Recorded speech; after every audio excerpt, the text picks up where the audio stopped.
Swollen legs and bruised hands. Speculation about what ails President Trump now has an answer. Chronic venous insufficiency. We will tell you what that is. Congress certifies cryptocurrency as legit. House Majority Whip Tom Emmer will join us to explain the moves and consequences. Former Vice President Pence told us yesterday Trump tariffs are probably illegal. White House trade advisor Peter Navarro tells us Pence is all wet.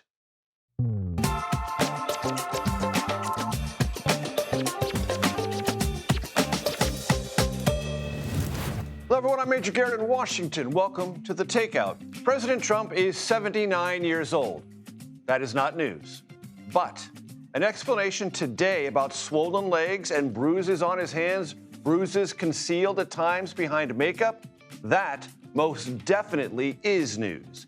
Questions about both swollen legs, bruised hands have been percolating online for days, met by nothing but White House silence. Now, an explanation and a letter from the White House physician. We will start with Nancy Cordes for the announcement, and then we will turn to our senior medical correspondent, Dr. John LaPook, for an explanation on how best to think about this ailment and the president's overall health.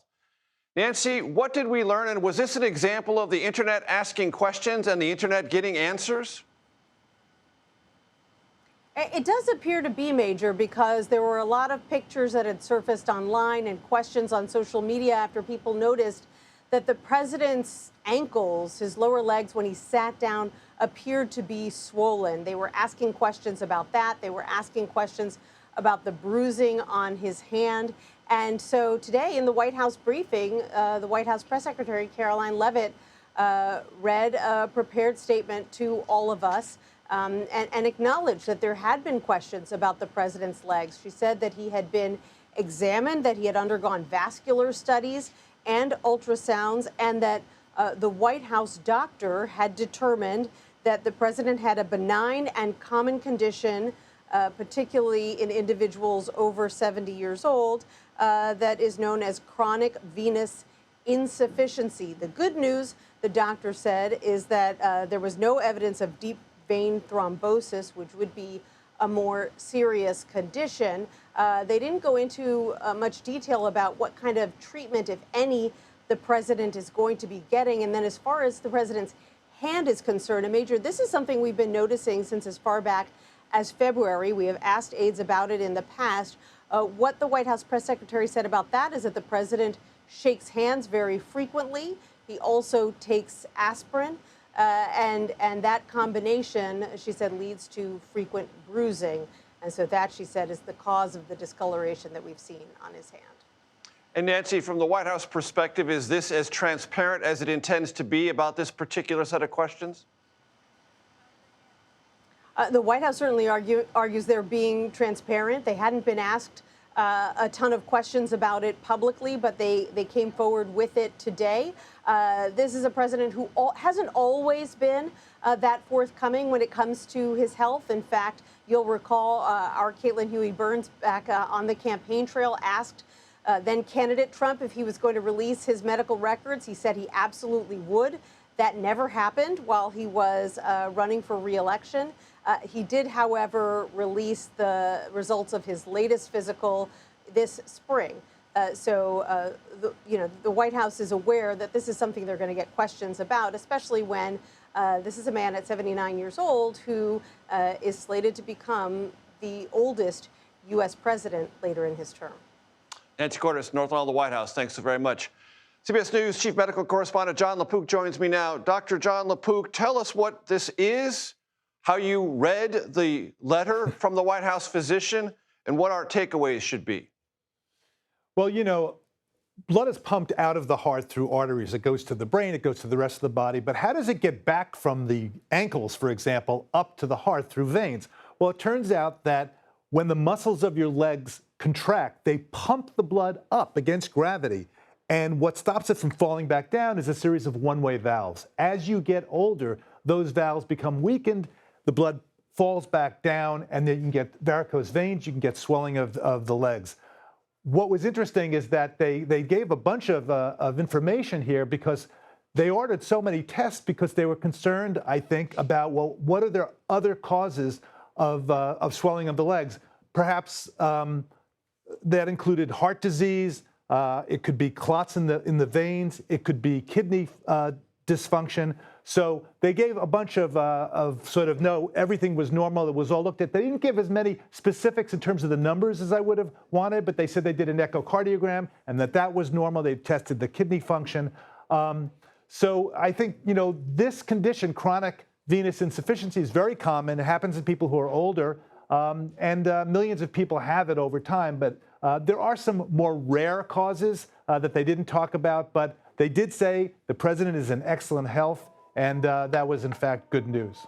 How about the bruising on the hand and the explanation that that's about aspirin and handshaking? Yeah, Major, you've probably seen this in older people, that the skin gets thinner, it gets more fragile, and that, of course, aspirin increases the fragility, it's kind of like a blood thinner. Why is it on the right hand and not the left? They said it's because that's what's being used a lot for shaking hands. So that was their explanation. I mean, I think it sounds like they're unrelated to the other problem, but that's what I make of that. Dr. John LaPook, thank you very much. The White House is feeling very, very bullish about its trade agenda, swatting away questions about their legality and potential inflationary effect. I discussed all of this with top White House trade advisor Peter Navarro earlier today. I talked to former Vice President Pence yesterday about tariffs and their underlying legality, and he offered this comment. I want you to listen to it and then give me your response. Tariffs are taxes. They're border taxes. I think, as we saw, the trade court unanimously ruled that was not constitutional. It's going to go to the Supreme Court, and I wouldn't be the least bit surprised if they didn't agree with the lower court. Peter, the former vice president, says they are border taxes and they are not constitutional, and he expects the Supreme Court to nullify them, at least in part, if not in whole. Well, Mike has lost his way on this. I think he's got amnesia about how successful tariffs were in the first administration, particularly on China, particularly on steel and aluminum.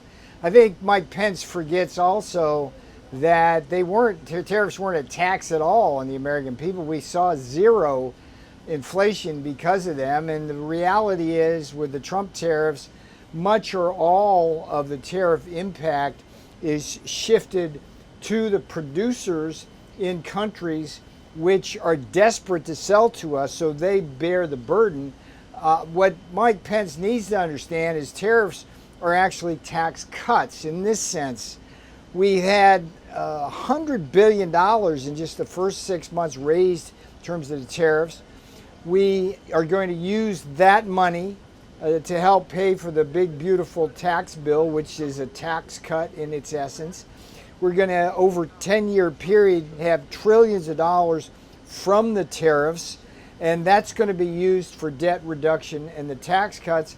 So I'm not sure what Mike's doing. I really liked Mike when he was inside, but midway through the term, his chief of staff shifted to this guy named Mark Short, who basically took Mike away from the MAGA agenda, the Trump agenda, and we saw what happened. So now Mike's doing media, and we got J.D. Vance in where he used to sit. And this administration, look, it's hard to not agree that it's booming. I mean, we got inflation going down, growth going up, wages going up, and a lot of that is the tariffs. A lot of that is the strategic energy dominance. I don't know if you know this. This is an interesting statistic. We've had the lowest inflation-adjusted gasoline prices now of any presidential administration in the modern era. It's just extraordinary. They're $3 a gallon when you adjust that for inflation and compare historically. So I'm sorry what happened with Mike Pence, but he's just wrong about everything. Well, all right. That's comprehensive enough a reply. Peter, you mentioned the $113 billion in tariff revenue collected so far. Who has paid that? You just said all that has been paid entirely by foreign producers? Yes, so in fact, the Council of Economic Advisors, which is just across the street there in the old executive office building here in the White House complex, did a report just last week that showed that import prices have actually declined during the Trump first 6 months. So what that tells you is as the tariffs gone up, import prices have gone down. And it should be very intuitive. The more a country has to sell to America in order to make their economy grow, the more they have to cut prices when we put the tariffs on. They simply are addicted to the American economy. And the problem these critics have who call tariffs inflationary and tax hikes and all of that is we now have the history of the first Trump term where we observed, let's put steel and aluminum tariffs in. Everybody warned about inflation, had none. All we had was billions of dollars of new investment, jobs, and rising wages in the steel and aluminum industry. So this is a structural shift for the American people. We're going back to the future, back to the days of Hamilton, McKinley, Jefferson, Lincoln, when tariff revenues actually were the primary source of revenues for the American Republic. It wasn't until 1913 when we went off on this income tax binge. And if you look at Madison, you look at some of the report on manufacturers, it's very clear. We defend our industry so we can be strong and prosperous. And McKinley, one of President Trump's favorite presidents, his slogan in the last campaign he ran for president was, "I'm a tariff man running on a tariff platform." And his economy boomed. So, Peter, the president said yesterday when the United States, under his signature, sends a country a letter, that essentially is the deal. So are we no longer actively negotiating deals? We're just telling people what the tariff rate's going to be henceforth? Quite the contrary. What we're doing is, in lieu of them signing a deal with us, we're basically telling what the deal's going to be, but the negotiations are ongoing. Let me give you an example. Indonesia, most people don't know that Indonesia is the fourth largest country in the world. They have been selling us $3 of goods for every one we sell them, patently unfair. We run a $20 billion a year trade deficit with them, and these deficits are national emergency dangerous. We just cut a deal with them. We're keeping a 19% tariff on them. They will have no tariffs or non-tariff barriers on us. They're going to start buying our energy, our agricultural products, things like medical devices.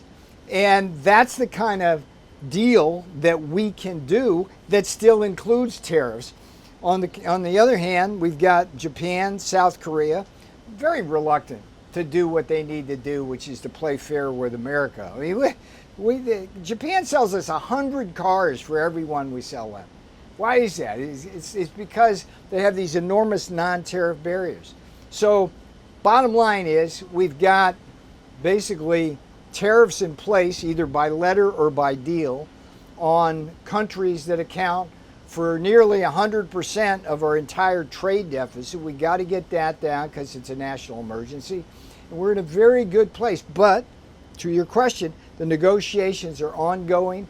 They continue, and everything that President Trump will do is on behalf and for the good of the American people.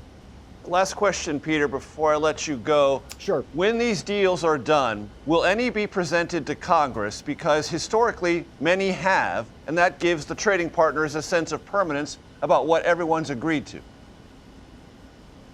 These are being done between the president and the countries. Congress is being briefed every step of the way on this. When you have big trade deals like USMCA, like we did in the first term, that's a legislative event. But this is a different breed. People need to understand. The world cheats us. They cheat us with higher tariffs, higher non-tariff barriers. We've sent over $18 trillion in trade deficits over the past decade or so of our wealth, our assets, our jobs, and our factories. President Trump is ending that under the authority of what's called IEPA, and it's well within presidential powers to do that. And again, this is all about protecting American industry and dealing with the national emergency that's called the trade deficit. Peter Navarro, I appreciate the time. We'll have more conversations in the future, I hope. I promise you, sir, anytime. A bill to rescind or cancel $9 billion in foreign aid and public broadcasting funding is headed to the House after the Senate voted to advance it. The bill passed on a 51-48 vote. Republican Senator Susan Collins of Maine, Lisa Murkowski of Alaska joined all the Democrats in opposing the president on this. Nicole Killian joins me now from Capitol Hill. Nicole, great to have you with us.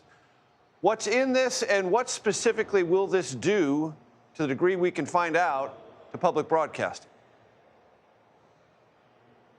Well, this basically would codify a lot of the DOGE cuts that we saw recommended at the beginning of the year, including with the dismantlement of USAID, for instance. This package includes roughly $8 billion in cuts to foreign aid, including a lot of those USAID programs, UNICEF, the World Food Program, and other global programs. And then there's also about $1 billion in cuts to public broadcasting. So that would impact more specifically local stations that are PBS affiliated, as well as with NPR. I sat down with the president and CEO of NPR earlier this week. Here's what she told me about the potential impact. Could this change the landscape or infrastructure of public radio as we know it? I think that this could fundamentally alter public radio as a national service in this country, and that would be a tremendous tragedy. Public radio doesn't exist exclusively to serve large urban areas. Public radio primarily exists to ensure that every American can have access to news and information and reporting that matters to them.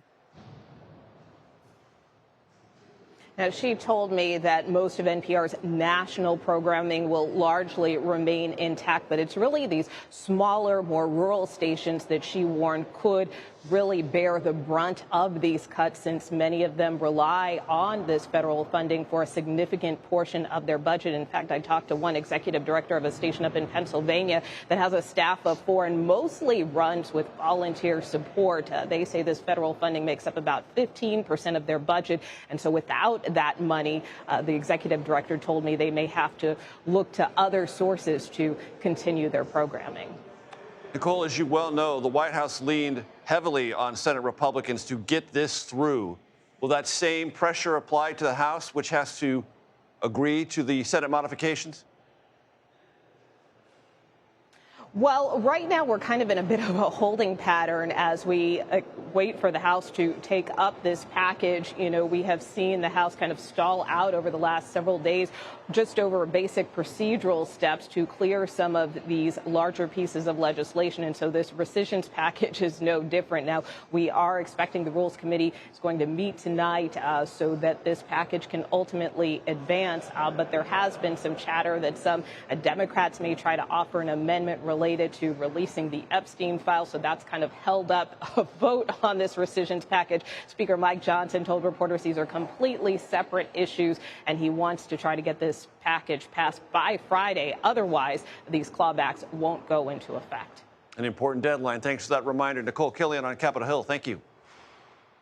Still to come, House Majority Whip Tom Emmer joins the Takeout. He's a force behind 3 bills creating the very first regulatory framework for cryptocurrency, and those bills are getting very close to President Trump's desk. January 6th was a tragic day. I know you believe that. And I'll always believe I did my duty under the Constitution that day. Former Vice President Mike Pence, why he opposes some of President Trump's January 6th pardons and his recent firings at the Justice Department. Texas Republicans are poised to redraw congressional districts following orders from President Trump. How the move to protect a slender House majority could backfire. All that ahead on The Takeout.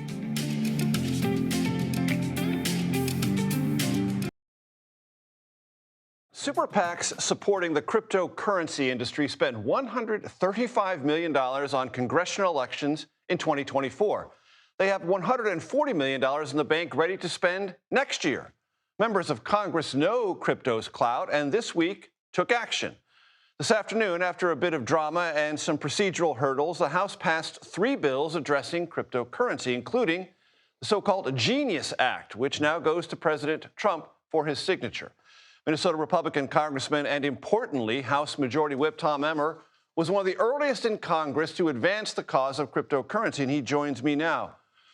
Tom, it's great to have you again on the program. We'll get to crypto and the Genius Act in just one second, but our Nicole Killian just reported a moment ago that this $9 billion spending cut package, very important to the White House, is in limbo in the House right now as we speak because your House Republican members, some of them, want something on the floor relating to Jeffrey Epstein and the files. What can you tell us about where things stand and if the House leadership is going to write some sort of resolution to calm the waters? Yeah, nothing's in limbo. There is a Rules Committee meeting that's scheduled to take place right around 6 o'clock Eastern Time. We'll probably be voting on this sometime around 8 o'clock tonight. Will there be anything Epstein-related, either from the Democrats or the House Republicans, put on the floor related to this? My understanding is we're going to have the rescissions package. If there's anything that's being added to it, that would be something that the Speaker is making a decision on. Got it. About cryptocurrency, why do you believe in it? What is the importance of the Genius Act, and how will people who want to or are already trading in this place will notice differently? Well, first off, Major, it's great to be with you again. This is something that I've been involved in for nearly a decade, which is kind of funny because my generation grew up without the internet, right? This age group, 18 to 40, maybe a little bit more, they grew up in the internet, so this is where they have lived most of their life. We passed 3 bills today, which is the beginning of honoring President Trump's campaign promise to make the United States of America the crypto capital of the world. The first one that was voted on today was the Clarity Act. The Clarity Act is also known as a market structure bill. What that bill does is it creates the rules of the road so that the good actors that have been leaving this country because they don't know if they're going to be dragged in by one of the executive agencies and going through what we call regulation by enforcement, getting punished for trying to start new projects. This will tell you if you're starting a project in this country, if you're cash, you're dealing with the Treasury. If you're a commodity, you're dealing with the CFTC. If you're a security, you're dealing with the SEC and so on. It will create the format, the infrastructure so that people now will bring their investments back to the United States. The other bill, the second one, was the Genius Act that you referenced in your opening. That is essentially dollar-backed stablecoin legislation, which I think at some point, Major, it's going to be a big issue, tool, whatever you want to call it, asset domestically. But right now, to me, it's about exporting the U.S. dollar. That cab driver down in Brazil would love to do business in U.S. dollars, but right now he can't. With a dollar-backed stablecoin, he'll be able to. That young woman in Africa that doesn't even have access to the traditional financial system now can have an opportunity to participate in the greatest financial markets in the world. So both are extremely important. And the third one is one that I've been championing for at least 5 or 6 years. It started when everybody was saying we're falling behind the Communist Party of China. They have a digital yuan. Well, the digital yuan, Major, is a financial surveillance tool. The Chinese Communist Party is literally building social scores on its citizens based on their purchases. This is not an American value. We should never have a central bank digital currency unless and until it can be open, permissionless, and above all else private, just like cash. If you can ever do those, then it might make sense. Otherwise, it's just a financial surveillance tool that doesn't belong in this country. And why do I believe in it? Because this is literally facilitating the next iteration of the web in this country, a web where we can have peer-to-peer transactions without the need for intermediaries. And Major, it's huge because it's going to restore individual liberty and personal decisions to the person, as opposed to this centralization that we've seen take place over the last 249 years. Tom, as you mentioned, you've been working on this for a long time. What has been more important in Congress moving finally to do this? Contributions from the crypto industry or signals from Walmart and Amazon that it is moving closer to accepting stablecoins as a transacting means for its products? Well, I think that the latter, that this is becoming accepted, is a big deal. But you got to be careful when you talk about the campaign stuff, because, Major, when we talk about cryptocurrencies, when we talk about financial technology and digital assets, it is not a Republican or Democrat issue.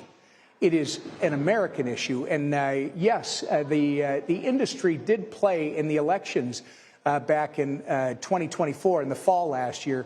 But you need to focus on the fact that they supported both Republicans and Democrats. It wasn't about people being a Republican or a Democrat. It was whether or not you aligned with their values. And at the end of the day, they elected the most pro-crypto president this country has ever had. They elected a vice president who's actually owned Bitcoin, and they elected the most crypto-friendly Congress in history. And you saw today in the House, you had, I believe it was 78 Democrats voted for the Clarity Act, and you had over 100 vote for the Genius Act. It shows it's not about Republicans and Democrats. It's about those values. House Majority Whip Tom Emmer, it's been a pleasure, sir. Thank you. Democrats storm out of a vote on a Trump judicial nominee. Why? They protested the president's former personal attorney, Emile Bove, moving up to the Third Circuit Court of Appeals. That's next here on The Takeout.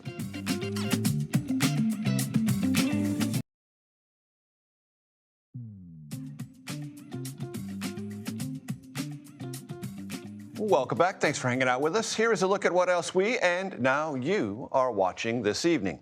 The Department of Justice is seeking 1 day in prison for the ex-police officer who fired shots into Breonna Taylor's home. Louisville police fatally shot Taylor in March 2020 while carrying out a narcotics raid on the wrong home. The officer in question here, Brett Hankison, is set to be sentenced Monday. Hankison was convicted on civil rights charges for firing into Taylor's bedroom window. None of the shots fired led to Taylor's death. Senate Judiciary Committee Republicans advanced the nomination of Emile Bove to the Third Circuit Court of Appeals. Democrats walked out of the roll call, protesting Republican refusals to hear whistleblower charges against Bove. Bove has never condemned the January 6th Capitol riot and has raised questions about the judicial branch's ability to scrutinize or block President Trump's agenda. The Third Circuit covers New Jersey, Delaware, and Pennsylvania. New Jersey Democratic Senator Cory Booker today decried the proceedings. This is us simply trying to rush through one of the most controversial nominees we've had under this presidential administration. Republican and Democratic members of the committee now disagree on the validity of the panel's approval. Stay tuned. Attorney General Pam Bondi and Interior Secretary Doug Burgum made a visit to what was once Alcatraz prison today. President Trump has floated the idea of reopening the former federal prison. Bondi says it could hold illegal aliens and violent criminals. Nicknamed The Rock, it was closed in 1963 due to crumbling infrastructure and the high cost of repairing and supplying the island facility. It has been a national park for more than 50 years. The Justice Department, without warning or cause, fired the top federal prosecutor in the Sean Diddy Combs case and one who assisted in the prosecution of Jeffrey Epstein and his accomplice, Ghislaine Maxwell. Maureen Comey is also the daughter of former FBI Director James Comey. She worked in the powerful Southern District of New York prosecutor's office for nearly a decade. Scott McFarland joins me here at the family table. Scott, I want to play you some sound from across the cultural landscape of America, indicating how deeply and how widespread the conversation, lots of different angles to it, about Jeffrey Epstein is. Let's listen. There was supposed to be an Epstein joke here, but as it got deleted. Must have probably deleted itself, right? Why does our government think we are dumb? Okay, the reality is there's probably a lot of powerful people on the Epstein list. We are going to try to get to the bottom of what's knowable now that they're telling us there's no there there. I mean, for me, that's just a red cape in front of a bull. So, It's everywhere. Yeah. Or it's seemingly everywhere. Talk to us about who Maureen Comey is, what she said about her firing, and whatever connective tissue exists with the Epstein prosecution and Ghislaine Maxwell. There's a lot one can say about the firing of Maureen Comey, but the timing is quite something, Major, because if the administration's trying to take the oxygen out of this Epstein issue and Epstein controversy, firing an Epstein prosecutor at this moment doesn't do the trick.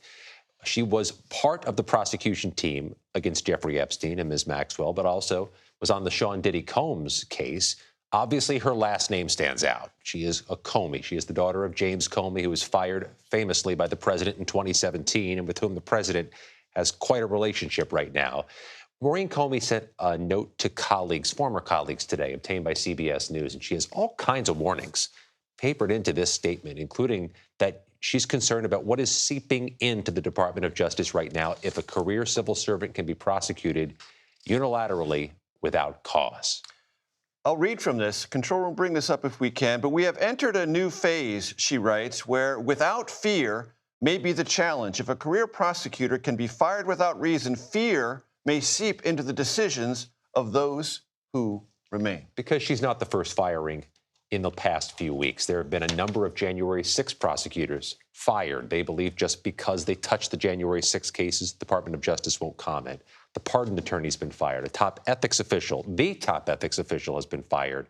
And there's concern these firings may then move on to FBI agents. They even fired the public affairs specialist for the U.S. Attorney for D.C. She handled the January 6th press releases. This turnover is causing a broader concern about staffing levels, but also about what is the administration trying to accomplish by firing people who are career civil servants? And what signal is it sending and how it's being received? Scott MacFarlane, I know you will be on this relentlessly. Thank you so very much. A desperate president is doing whatever it takes to cling to power. Texas Democrats, including Congressman Lloyd Doggett, bashed President Trump over redistricting, the president's plan to try to pick up midterm House seats in the Lone Star State. That's next, right here on The Takeout.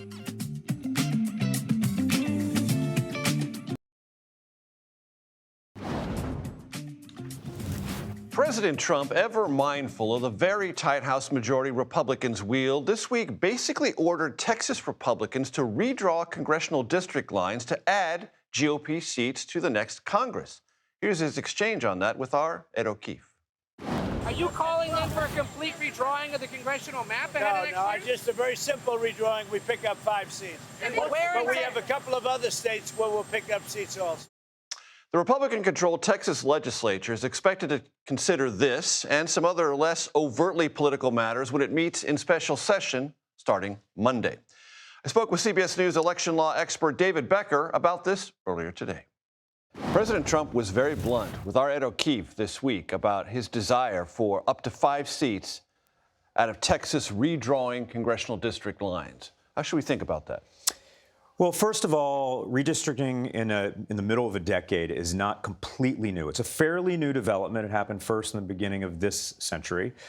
Texas attempted it before in the early 2000s, and the Supreme Court basically said, yeah, there's nothing unconstitutional about mid-decade redistricting. You can do it. You can do it. Still has to pass through all of the other restrictions. It can't violate the Voting Rights Act, et cetera. But that said, even though it's permissible, it often yields unintended consequences. It might be one of those situations where be careful what you wish for. Because in order to maximize your districts in a state, you have to minimize the margins. You have to take a state like Texas that might be about 56, 57% Republican and 43% or so Democrat. And in order to maximize the number of districts that Republicans might win, you might be creating 52 or 53% Republican districts, whereas before, it might have been 56, 57%. They're more competitive. And if there's a wave election, then you could see those districts swing to the other party. And in fact, that's what's happened in the past. The previous Texas mid-decade redistricting, which took effect in 2006, we all remember what happened in 2006. That was a wave Democratic election, and the Democrats took over the House despite that mid-decade redistricting. And if you look at the way districts have been drawn in the 1990s, most states drew districts with Democratic control. That didn't stop the 1994 wave election, resulting in Republican control. And similarly, the Republican-drawn districts in the 2010 cycle didn't stop the Democrats from taking control in 2018. Let's talk about the premise asserted in Texas as to why they might need to redraw some of these districts. The Trump Justice Department says it has identified 4 districts in Texas that it says are problematic for a unconstitutional gerrymander. Evaluate that for us. Well, I think these claims are pretty obviously ginned up, and they're political. Political being coming from the president's desire to try to, at all costs, protect whatever power he might have in the midterms. It obviously doesn't express a lot of confidence in how his party might perform in the midterms that he's trying to push these kinds of And we things. should remember no legal challenges have arisen before this about those 4 districts. Right. And there are a lot of legal challenges that normally come out of Texas. There's a lot of challenges consistent with the Voting Rights Act, saying minority voters are having their rights diluted, and even challenges claiming race is taking too much, predominating over other redistricting principles, which also would raise concerns with the Supreme Court. This is coming from a Supreme Court or from a Department of Justice that in other ways doesn't seem particularly concerned with enforcing the Voting Rights Act. And so I think we should look very skeptically on those claims. It appears to be primarily a political justification. What Texas Republicans are looking at has caught the attention of the governor of California, Democrat Gavin Newsom. He said earlier this week he might change the way California's congressional districts are drawn. Let's listen to that. When Donald Trump calls in to the Texas legislature along the lines of the phone calls he made saying, find me some votes in Georgia, and says, find me 5 more seats in Texas, they're playing by a different set of rules. There are 2 alternatives if you're interested. You can call a special session. There are also a number of legal experts that have come to us exploring an alternative to that. Through an urgency measure, the legislature can move forward with new maps as it relates to federal districts. Does Gavin Newsom have the latitude Texas Republicans have in that state? This is always the concern with political gerrymandering, that there's going to be a tit for tat and kind of a try to cause and effect. Yeah. California voters previously have decided and amended their constitution to require an independent redistricting commission. It is a non-political process. I took part in the last cycle working for the California Independent Redistricting Commission, and those districts have been drawn to be non-political, to keep communities of interest together, to keep counties and cities together where possible, what we call traditional redistricting principles. Since that's enshrined in the Constitution, it's going to be very hard for California to change that, and I would say it's extremely unlikely that they could change it before 2026.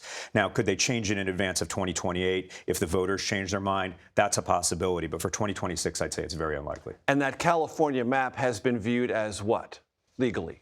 It's been viewed very well. I mean, I say this and it might sound self-serving, but it's one of the few state maps that wasn't challenged by anybody. The congressional map, the state Senate map, the state House map, or state Assembly map in California, none of them were challenged by either Republicans or Democrats or any other interested party. So it's a very sound map from a perspective of whether it complies with traditional redistricting principles. But of course, as long as partisan gerrymandering, this kind of extreme partisan gerrymandering is happening, there might be an effort all over the country to try to maximize districts for political gain. Even though California is about 40% Republican, 40% of its districts are not Republican, even with that great map. In Texas, even though it's about 44% Democrat, that's not the percentage of districts in the state. And so far, the Supreme Court said that's entirely legal so long as redistricting principles are complied with. David, as always, thank you for breaking it down for us. Thank you, Major. She was among those who stormed and then entered the Capitol on January 6th. He was the target of their ire. So why did former Vice President Mike Pence write a letter to this one-time rioter? I ask him next here on The Takeout.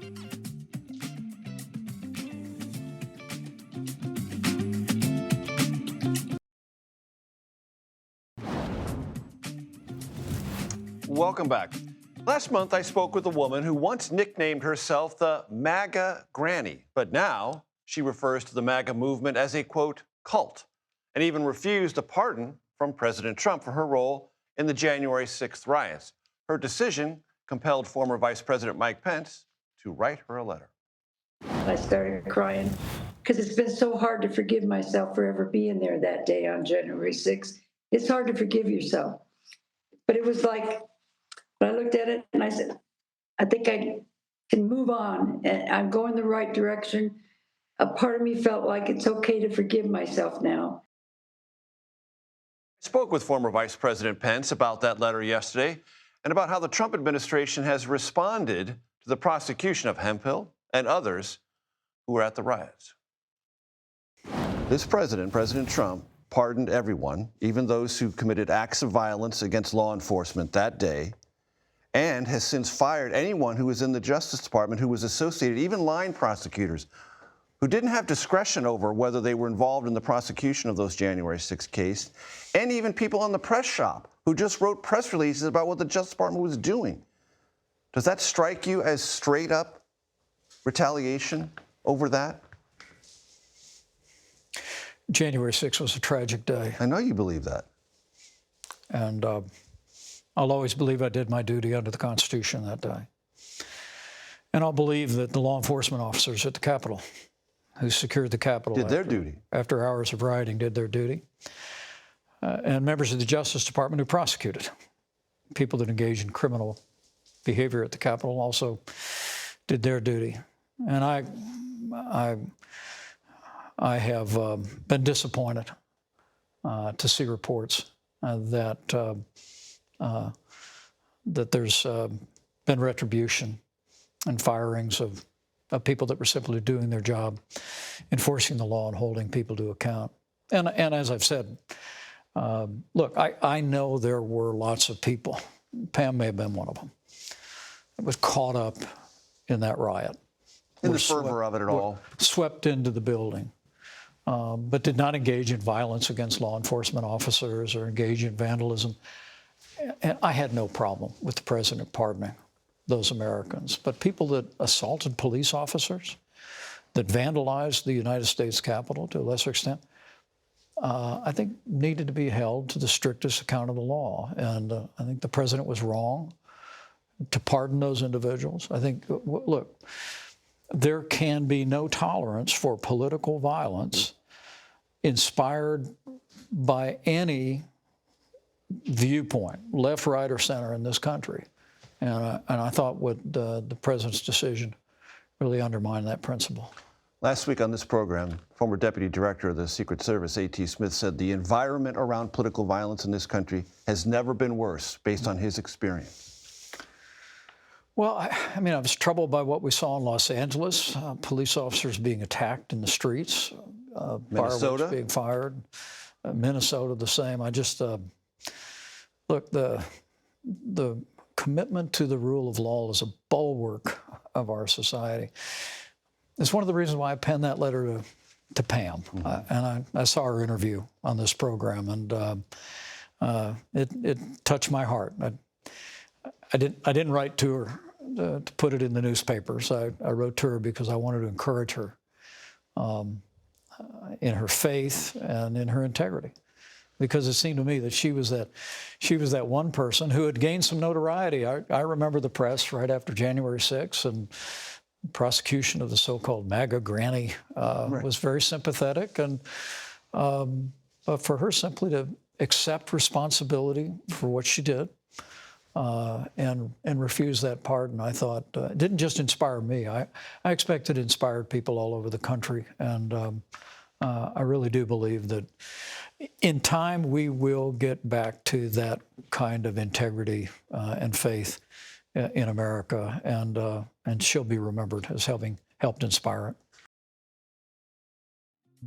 That's it for the Takeout today. Please stick around. The Daily Report is coming up next on CBS News 24/7.